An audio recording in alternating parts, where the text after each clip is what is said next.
আসসালামু আলাইকুম বন্ধু, কেমন আছো? আশা করি সবাই ভালো আছো, আমিও ভালো আছি। দেখতেই পাচ্ছ কত বড় একটি রাজহাঁস নিয়ে চলে আসলাম তোমাদের মাঝে। রাজহাঁসের গলাটা দেখতে পাচ্ছ আমার এক হাতের চেয়েও বড় হবে। তো আমি তাই রাজহাঁসের গলাটাকে নেড়ে চেড়ে দেখছি। আসলে এই রাজহাঁসটার ওয়েট হচ্ছে 2 কিলো 200 গ্রাম, হাতুড়ি জুতুড়ি উইদাউট, মানে এগুলা বাদে 2 কেজি 200 গ্রাম। এটা আমরা শপে থেকে আজকে নিয়ে আসলাম। আজকে আমরা রেস্টুরেন্টে রান্না করব। আমরা যেহেতু রেস্টুরেন্টে রান্না বান্না করে খাই সবাই, আমরা ৩ জন একসাথে যত খাওয়া-দাওয়া করি। তো রেস্টুরেন্টে যেহেতু ১২ ঘন্টা ডিউটি করি, আমরা রেস্টুরেন্টে ১২ ঘন্টার ভিতরে আমাদের সবকিছু, আমাদের ১২ ঘন্টার ভিতরে এখানে রান্না-বান্না, খাওয়া-দাওয়া সবকিছু এখানেই। আর রুমে যাই শুধু আমরা শুয়ে থাকি আরকি, কোনো কাজ নেই। যা করার রেস্টুরেন্টের ভিতর থেকেই সবকিছু সেরে যায়। দেখতেই পাচ্ছেন আমার অনিয়নটা কথা বলতে ফ্রাই হয়ে গেছে। তো আমি এটার মধ্যে কিছুটা মসলা এড করে দিলাম। এখানে আমি বেশি কিছু মসলা এড করিনি। এখানে এড করেছি ২ টেবিল চামচ গরম মসলা, ১ টেবিল চামচ হলুদ, আর ২ টেবিল চামচ আমি মিক্স মসলা এড করে দিয়েছি। তো আমি আস্তে করে মসলাটা হালকা একটু তেলে ভেজে নেব।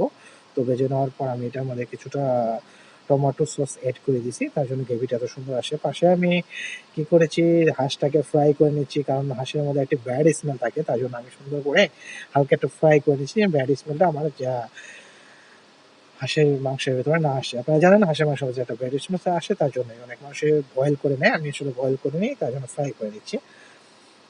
এখন দেখতেই পাচ্ছেন মশলাটা আমার সুন্দর কষানো হয়ে গেছে। অলমোস্ট আমার মশলার উপরে যেহেতু অয়েলগুলো উঠে আইসা পড়ছে, তার মানে আমার মশলাটা 100-এ 100 কষানো হয়ে গেছে। আপনারা একটা জিনিস খেয়াল রাখবেন, মশলার উপরে যদি তেলটা উঠে আসে তাহলে ভাবতে পারবেন যে আপনার মশলাটা কষানো হয়ে গেছে।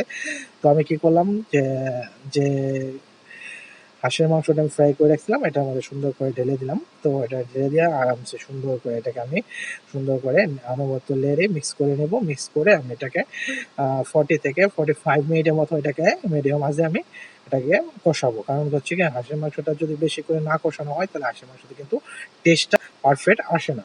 তার জন্য 45 মিনিটের মতো আমি এটা কষিয়ে নেব। কারণ হাঁসের মাংস হচ্ছে কষানোর উপরে, আপনার রান্নার কষানোর উপরে এটা ডিপেন্ড করবে, আর আপনার মশলার উপরে ডিপেন্ড করবে।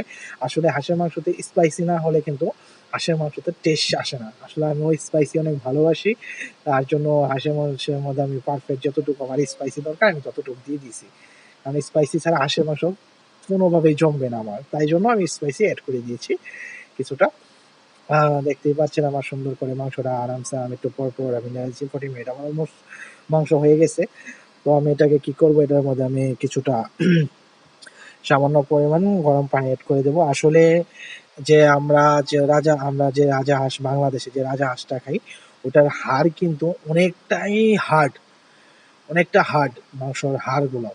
আর আমরা যে হাঁসগুলো এখন থেকে যে শপে থেকে কিনে আনি, আমাদের এখানে যেটা পাওয়া যায়, বাইরে যে হাঁসগুলো পাওয়া যায় কাতারে, তো ওই হাঁসের যে হাড়গুলো হয় এগুলো কিন্তু একদম চিকেনের যে হাড় আছে সে হাড়ের মতো একদম সফট, একদম সফট সফট হচ্ছে। কারণ জানি না কেন এটা বাইরে ইউরোপের হাঁস লেখা দেখলাম, ইউরোপের হাঁস, ইউকের হাঁস।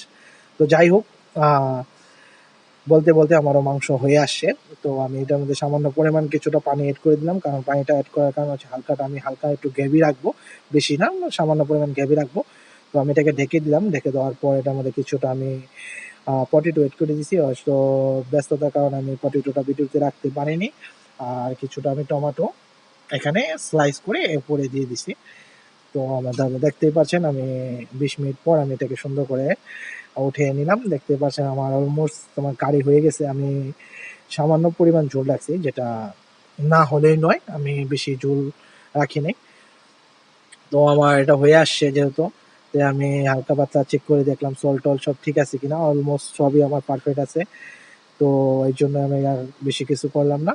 তো দেখতেই পাচ্ছেন আমার এইগুলা কত সুন্দর, ভিডিওটা কারিটা এতটা সুন্দর আসছে বলার বাইরে। দেখতেই পাচ্ছেন একদম ঘরে রান্না করা কারি যেরকম সেরকম আমার এটার ভিতরে আসে। যদি ভিডিওটা ভালো লাগে থাকে সবাই আমার পেজটাকে লাইক ও ফলো করবেন।